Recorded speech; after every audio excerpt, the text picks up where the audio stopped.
Est-ce que ça vous est déjà arrivé de faire une tâche ou de travailler puis de vous sentir vraiment incompétent?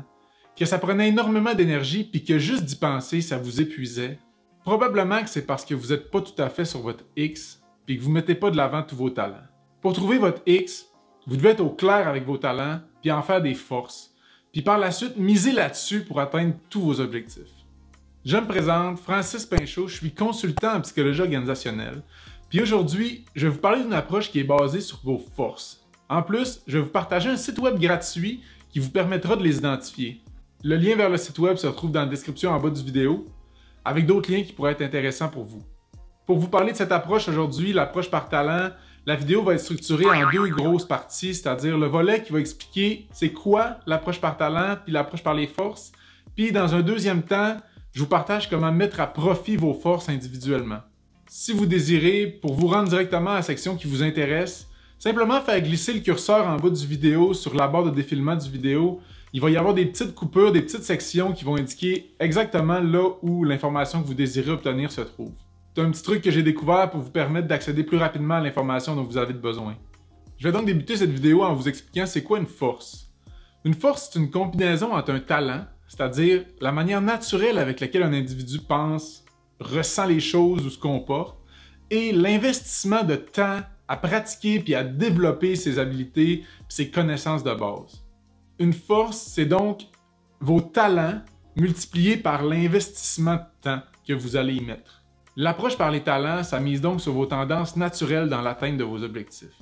Mais surtout, c'est une approche qui se base sur les intérêts déjà présents puis ceux dans quoi vous êtes déjà bon. Ce qu'on veut avec ce genre d'approche-là, c'est vous permettre d'investir votre temps dans vos talents pour en faire des forces, en évitant que vos faiblesses ou que vos zones de vigilance viennent vous nuire. Si vous êtes intéressé à en connaître davantage sur vos propres forces, il existe des sites internet qui permettent de faire la passation de tests qui sont fiables et validés. Comme par exemple un des tests qui est le plus reconnu par la science, qui s'appelle le VIA Survey. Le VIA Survey, c'est un questionnaire qui est davantage orienté vers le contexte personnel, mais qui est très facilement transférable et applicable au contexte professionnel aussi. Il prend environ 40 minutes à faire, en prenant votre temps, puis il vous permet d'obtenir vos 24 forces qui sont classées en ordre, de la plus grande force à la moins grande force que vous disposez parmi les 24 qu'il vous propose. Souvent, qu'est-ce qui est intéressant de faire avec ces 24 forces-là, c'est de regarder les 5 plus grandes forces dont vous disposez, puis mettre l'accent sur ces 5 forces-là qui vont vous permettre d'atteindre davantage vos objectifs, puis vos désirs, puis ambitions. Si vous recherchez quelque chose d'un peu plus axé sur le monde du travail, je vous recommande le Clifton Strength Finder. C'est celui-là qui est le plus utilisé en entreprise, puis il est davantage orienté puis validé dans un contexte professionnel. Il prend environ 30 minutes à réaliser, puis il vous dresse un portrait des 34 forces dont vous disposez. Sa principale lacune, par exemple, je dois vous en aviser, c'est que pour l'utiliser, ce test-là, il faut payer. C'est aux alentours de 35 $ pour obtenir un portrait de ces 5 forces clés, ou ça être procurer le livre qui explique l'approche par les forces. Pour obtenir l'ensemble des 34 forces, il faut débourser un peu plus, c'est plus autour de 70 $. Par contre, pour ce prix-là, le site vous partage des conseils afin de mettre de l'avant vos talents. Je vais vous mettre les liens des différents outils ainsi que le livre, si jamais ça vous intéresse, dans la description de la vidéo en bas. Comme je parle beaucoup des forces dans cette vidéo, vous devez sûrement vous demander qu'est-ce qu'on fait avec nos faiblesses.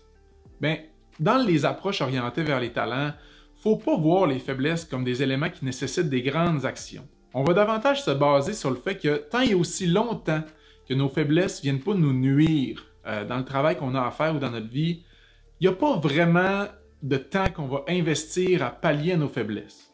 S'il devient nécessaire pour une raison ou pour une autre que nous devions travailler sur nos faiblesses, il est important d'être au clair que ces dernières ne deviendront jamais nos plus grandes forces.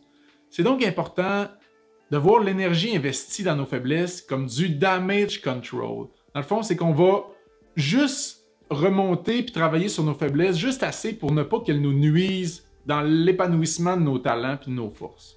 Si vous éprouvez des difficultés en français, par exemple, il existe des logiciels tels qu'Antidote pour vous aider à faire votre révision. Tentez de trouver des outils ou des personnes compétentes pour vous aider, mais mettez pas toute votre énergie à réapprendre la langue. Parce que le temps que vous allez investir dans vos talents va être beaucoup plus payant pour vous à long terme que d'investir des heures et des heures à pallier quelque chose que vous savez probablement pertinemment que vous ne serez jamais au même niveau que quelqu'un pour qui c'est son talent. Donc, en une phrase, l'approche par talent vise à maximiser le potentiel des individus en développant les qualités que la personne possède déjà, plutôt que de tenter à pallier puis à travailler sur leurs faiblesses. Avant de plonger dans les conseils afin de mettre à profit vos forces, j'aimerais ça vous inviter à vous abonner à ma chaîne en cliquant sur le bouton s'abonner juste en bas de la page. Puis aussi à vous rendre dans la description de la vidéo.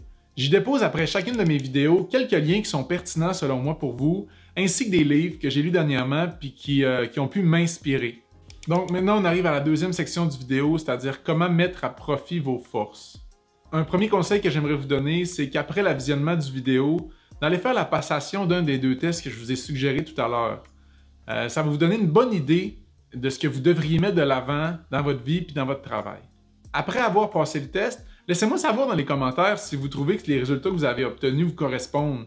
Est-ce que ça reflète vos talents que vous vous reconnaissiez déjà ou est-ce que c'est totalement à l'opposé puis vous êtes surpris des résultats que vous avez obtenus?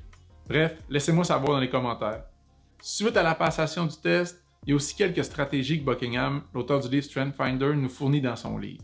Premièrement, d'identifier comment notre force est utile dans notre présent emploi. D'identifier les moments dans lesquels on n'est pas en mesure d'utiliser nos forces dans notre milieu de travail. Après ça, d'apprendre des nouvelles habiletés puis des techniques afin de renforcer notre force puis de la mettre de l'avant. Puis finalement, de modifier notre environnement de travail ou notre travail, les tâches qu'on doit faire pour mettre davantage nos forces de l'avant. J'ai pris le temps de vous déposer ces 4 stratégies-là que je viens de vous nommer, ainsi que les questions de réflexion qui y sont associées dans la description de la vidéo. Je me suis dit que ça va être moins pénible pour vous si vous avez simplement qu'à descendre, copier, coller les éléments, puis les transférer dans un document Word, puis y répondre sur votre ordinateur, que si je vous les lisais puis que vous deviez les retranscrire vous-même. Une fois que vous aurez copié, collé les questions de réflexion, je vous invite à comparer justement les questions de réflexion ainsi que vos résultats au questionnaire, puis de regarder comment est-ce que ça peut s'exprimer dans votre travail, vos forces que vous venez de découvrir ou que vous connaissiez déjà, mais que vous allez maintenant décider de mettre de l'avant. De faire ce petit travail de réflexion-là, c'est une bonne façon de démarrer une réflexion puis de prendre conscience de vos forces. Je vous invite à mettre de l'avant vos forces dans cette réflexion-là, puis aussi dans votre travail, parce que quand on met de l'avant nos forces, ça nous permet justement d'être plus performant, d'avoir plus d'énergie, puis d'être souvent plus heureux, parce que quand on travaille dans nos forces, on aime souvent qu'est-ce qu'on fait dans nos forces, puis c'est pour ça qu'on est bon là-dedans. En conclusion, j'espère que cette vidéo va vous permettre d'amorcer une réflexion sur vos forces, peut-être de les identifier ou d'en découvrir des nouvelles, puis d'essayer de les mettre de l'avant à chaque jour de votre vie. J'espère aussi que vous aurez appris quelque chose en regardant ma vidéo, puis que mes petits conseils vont pouvoir vous être utiles.